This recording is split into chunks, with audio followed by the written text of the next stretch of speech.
Nous sommes 20 mètres plus loin, toujours au bord du ravin.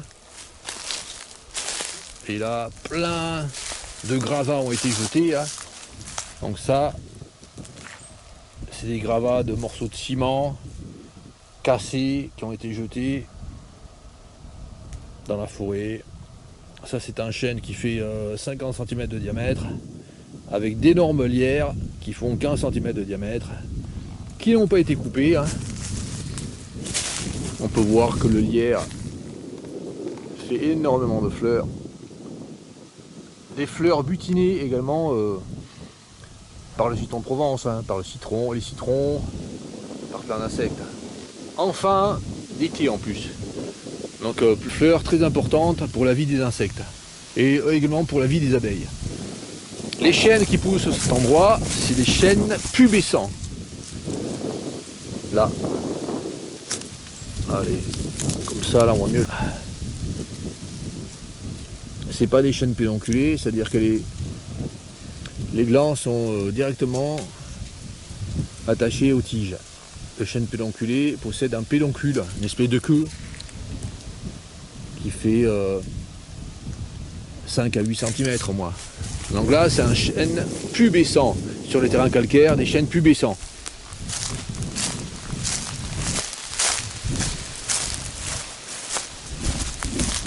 Le chêne pubescent c'est une plante haute pour le papillon. La grande tortue. C'est le seul chêne qui est une plante haute pour la grande tortue. La grande tortue peut pondre sur plein de plantes, plein d'autres arbres. Et en ce qui concerne les chênes, seul le chêne pubescent permet une plante haute pour la grande tortue. Donc là on voit que c'est coupé jusqu'au ras. Ça a été rasé jusqu'au ras du ravin.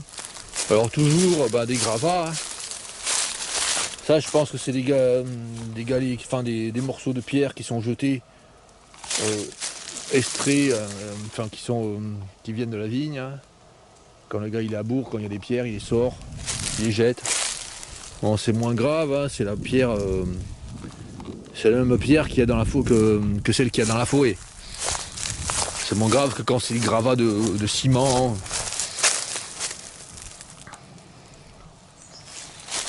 Donc, toujours des déchets, hein, des troncs d'arbres jetés, là, des troncs d'arbres brûlés jetés, des gravats.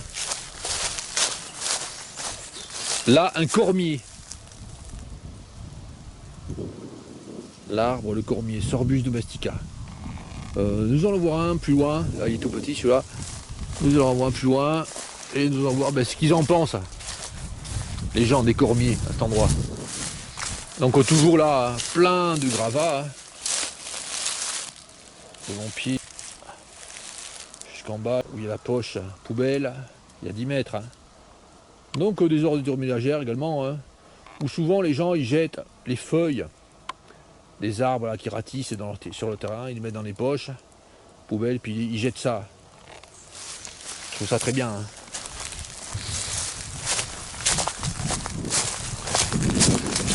Allez, allons plus loin, je vais montrer directement chez la feuille d'étrurie. Et là, plus loin, de manière flagrante, vers là-bas. Nous sommes 5 mètres plus loin, nous avons des chèvrefeuilles d'étrurie, hein, il reste les tiges. Ils ont été coupés, hein, ils étaient juste en bordure de la falaise. Là il en reste une tige toute petite.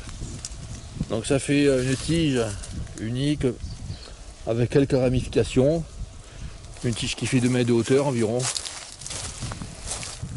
Chèvrefeuille d'étrurie.